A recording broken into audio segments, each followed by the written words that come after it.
Howdy everyone and welcome back to more of the Oblivious Garden. If you watched the first episode, you'll notice that we were an accomplished general who basically underestimated their enemy, and we suffered a humiliating defeat. This is basically our punishment. We have to go into this garden and try to get these princesses here to do some kind of play, I think it was. If I remember, it's been a while since I played the last part, so forgive me. But let's continue on. With newfound determination in my heart and resolve in my mind, I open the gates of the garden and step inside. Let's see what awaits us inside this mysterious garden. You know, this VN really kind of hooked me. It's like, this is kind of interesting premise. So I'm hoping it kind of plays out. I'm hoping it's good. Oh, okay. I did not expect the screen. Lyra, Zani, Diana. Aw, Diana. I remember Diana from Secular Wars. This is spelled differently though. Let's go to Lyra. Tea party, fencing hall, or hanging Roseland. Let's go to Lyra. She looks kind of cute. Let's go her. Ooh, I love the music. The music is awesome so far. I'm wandering in the woods.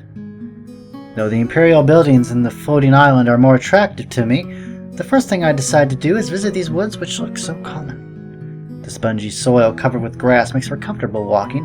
The gentle morning light that reaches down through the leaves diminishes the summer heat and makes it a pleasant place for a relaxing stroll. How many years has it been since I felt such peace? Can't help but feel thankful if the Oblivious Garden is a cage. At least it's just a comfortable one. But even in my peaceful surroundings, I still find it difficult to relax completely. A sense of foreboding keeps me nervous, and phantom instincts keep my muscles tense. An occupational hazard of soldiering for too long is that you spend so much time being alert that you forget how to simply be. Everything seems normal as I continue to explore the garden, but I can't convince my subconscious of that. The leaves on the trees are a healthy green, the birds are singing as they fly through their branches, and occasionally a squirrel or raccoon darts into hiding as I draw near. What a quiet place. I continue to wander aimlessly among the ancient trees until I come to a lake. The water is a clear blue and reflects the bright sunlight, beautiful like a sapphire in a full dress. A marble path rings the lake. I cross the path and walk down towards the bank, full of surprise and praise for my surroundings. Well, it seems someone has been here earlier than me. Drawing closer, I see that a blue notebook and pen have been set on a rock besides the shore. But who left these here? One of the princesses, perhaps? Or perhaps this careless maid? What should I do with it? Ooh, let's open the notebook. I'm not doing a walkthrough with this game, so... I should determine who this belongs to and attempt to return it. And though it is not polite, the best way to do that is to read it. There don't seem to be a name in it. Everything is written in calligraphy and the penmanship is beautiful. The preface just says, "Heroes will die, but kings will live." The handwriting of that first sentence is crisp, and the indentation from the pen on the page is very deep. Whoever wrote it felt so passionate about what they were writing that they could barely contain their emotions long enough to pen them. My hands begin to tremble as I stare at this sentence. It is short, but seems to have some kind of magic. I can feel the words staring back at me accusingly and turn into many eyes flying about me, dripping blood. They are all judging me. The blustering wind sends a chill down my spine and drags me out of my illusion. This handwriting is indeed beautiful. After closing the notebook, I gaze at the sky and sigh. 区区庶民，也能察觉到它的美妙之处。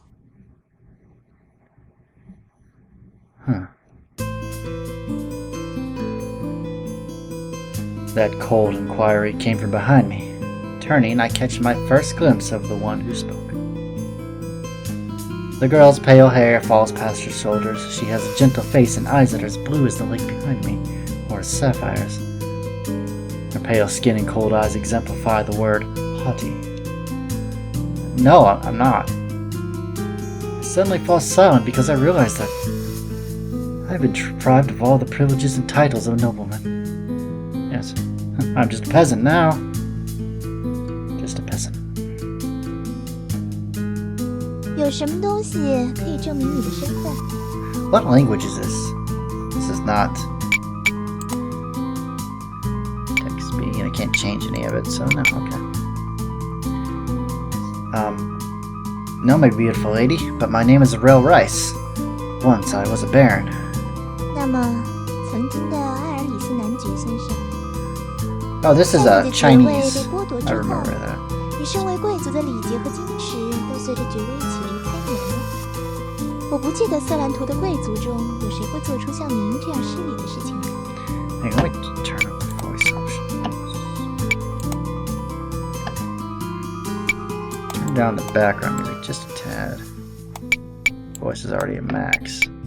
Okay, don't want to spoil the names. Her voice is not so severe that she rebukes me, but her tone contains obvious scorn. Well, I should say that she doesn't make any attempt to keep her scorn from showing in her expression. A girl who shows no hesitation in rebuking anyone here must be a princess. I beg your forgiveness, Your Highness. I only wish to identify the owner of this notebook and return it. 即使你确认了它的主人，你认识他吗？你又准备如何找到他？ I can bring it to the garden's administrator. It shouldn't be left unattended, where any stranger might read it. 心怀不轨的人，我眼前的这位先生不就是吗？ No, not me. Your Highness, this is a misunderstanding.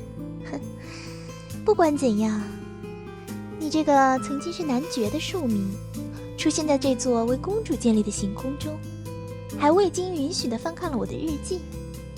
对此，你有什么解释？ I'm very sorry for what I've done, Your Highness. I was sent here to prepare for the miracle play. One moment. Here is my letter of appointment from the Emperor. 父王的任命书，不该有这种事的。 It's good that she's been distracted by my papers because I've been left stunned. I noticed that she said father instead of His Majesty. 好吧，我姑且相信你的解释。但你在未经允许的情况下，私自翻看一位少女的日记，如此失礼的举动，你打算怎样弥补？ Her harsh tone has softened, though I don't know why. I finally let out a sigh of relief. I didn't mean to offend you. I didn't know it was yours. I would be happy to make your amends in whatever way you would please you, Your Highness. 听起来不错呢。 She smiles cruelly. I suddenly feel some sort of ominous premonition. 那么，艾尔里斯男爵先生，麻烦您去死吧。 That's a little extreme. What? What a mission this is turning out to be. 您之前不是说只要能弥补这个过错，拼了性命也会做到吗？您看，如果您死掉的话，这个笔记本的秘密就守住了，没有任何问题。 Well, to be fair, I don't really know any secrets. I just saw the first page. 怎么了？有什么困难吗？ I'm sorry, Your Highness, but I cannot do an impossible thing. 色兰图的贵族可不能出尔反尔呢。啊，我忘掉了，你已经不是贵族了。那么的确，即使食言也无所谓呢。好了，这次只是个小小的教训。下次许诺之前，要好好想清楚自己能不能做到。在女士面前食言，可真是太失礼了。玛丽安。 Marianne.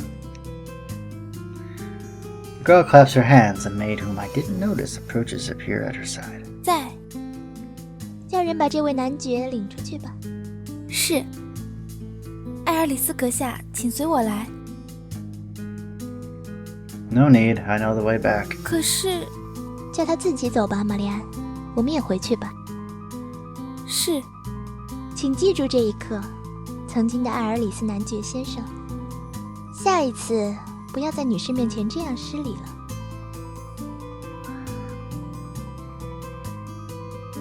Looking out across the lake, I sigh deeply. She is certainly not a gentle or light-hearted princess. My future appears to have grown dimmer. I smile bitterly before heading back down the path that will take me out of this forest. Oh, I gotta pick. Okay, let's go see her. I am a soldier by stock and trade. So naturally, the fencing hall was one of the first things I started looking for when I entered the Oblivious garden. The servants directed me to a path lined by walls of green bushes and decorated with blossoming flowers. I am pleased to find that the privacy the walls add make it a nice place for a quiet walk. It all seems heavily cultivated, in stark contrast with the more natural woods throughout most of the garden. There are statues, fountains, sculptured shrubberies, pruned plants, and paved pathways. I suppose this level of beauty and maintenance is normal for a residence of a princess. I have come to a fork road. The library should be down one path and the fencing hall down the other. It is still early in the morning, and even the smallest plants in the garden are still casting long shadows. There shouldn't be anyone in the fencing hall this early. I walk confidently towards the hall. Part of my duty here will be to serve the princesses as their new fencing instructor. This is where I belong. At the end of a winding path, I finally catch my first glimpse of the magnificent white dome. The long hike it took to get here might have made me disgruntled if I hadn't seen my destination by now, but having my goal in sight spurs me on. The rising sun continues to improve my view of this marvelous training center. Life is rough when you first join the army, though it gets easier in time. However, the best you could ever say about the accommodations would be that the cabins are quaint.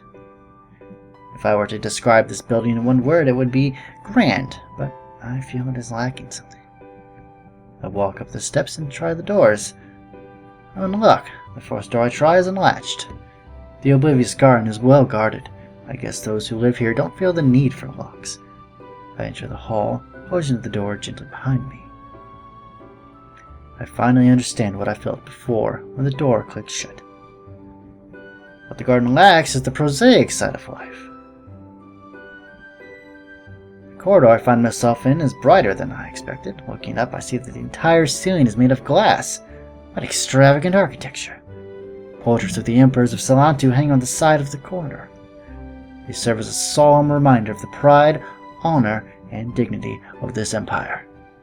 The princesses here, as members of the royal family, inherit their ancestors' responsibilities and burdens. One of the ways they will fulfill their duty is by their performance in the coming miracle play. And as part of their preparation for the miracle play, each of them must learn fencing. But I can't help feeling that they have no business training in such an unfeminine skill. I still believe that it is a soldier's duty to protect his country, so all girls shouldn't hold a sword in any case. But the Emperor has sent me to teach them the art of fencing. I accepted it silently, but not because I'm obeying the order as a soldier, but because I'm just too tired to resist it. When I see the portrait of our current Emperor, Parashio, it means I'm at the end of the corridor. An oak door appears in front of me. I open it quietly and step inside. The morning sun shines on the clean floor of the circular training room. I take a deep breath. The smell of fresh air and training equipment fills my lungs. It's invigorating. This feeling is familiar. My heart stirs with a passion I had almost forgotten. My muscles ache to give in to the instincts I drilled in them through the years of harsh training. But I no longer have a sword. With my lowered status, it isn't necessary or proper for me to carry one anymore. I can still go through some basic exercises, though. While warming up, I suddenly noticed there is someone standing beside one of the windows. How could I have missed her? Gorgeous long hair hangs down like black silk, with a mild sheen under the morning sun. The immaculate face with delicate features looks like a piece of white jade. She stands silently, eyes closed, frowning and motionless. While not very tall, her figure is appealing. What a flowery-aged girl. See that? Oh, there we go. Oh, that's cool. It's pretty. I like the artwork. It's good artwork. Her clothes look like the traditional Eastern garb to me, matched to the ethnicity evident in her face. She's also holding a sheathed weapon. I thought it was a sword, but considering the long, slender blade and how it lacks a weighted pommel on the hilt, it must be a machete. I can even feel its sharpness. She makes a deep impression on me, perhaps due to the simple fact that she is carrying such a powerful weapon. If she is not a belle of rare charm, the only words which could describe her would be unmatched beauty. I pray that this is one of the princesses I have been sent to instruct. For a princess, she seems so dim. She doesn't radiate arrogance, luxury, or raw sexuality the way I would expect. She blends into her surroundings so well that it took me a while to notice she was even there. I stand silently for some time. All the different ways I could introduce myself stir through my mind. Each one is weakened by the calm of the morning light and struck down on the face of her silence. Time passes quickly. Then I finally realize a question. Why has she been standing here alone, motionless, on this fine morning? She isn't sweaty, her clothes aren't disheveled, and she isn't breathing heavily. She isn't taking a break between bouts of practice. But that posture. Zanshin? I finally remembered the word I was looking for and what it means. Zanshin is an Eastern martial art. It emphasizes the power of the spirit over that of the body. Those Eastern people believe a strong spirit is the key to a strong body. They claim that those who lack strength of soul but train only to attain a strong body will become twisted and corrupt, like demons. Once when I asked one of my instructors if he could teach me some Zanshin postures, he told me it isn't just about posture, it's an attitude, an ideal, and a way of life. Something about it being a commitment to stand vigilant and to demonstrate willpower at all times.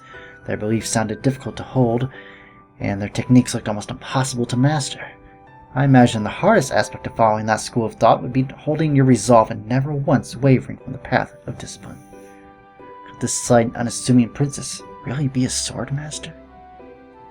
If that is so, then why did His Majesty send me here? Although I am confused by what I'm supposed to teach her, I am eager as well. I've never had the chance to meet a practitioner of this style of combat before. I'm still trying to remember anything I can about Zanshin when suddenly... What happens? Well, we're going to find out on the next episode of Oblivious Garden. Take it easy, everybody.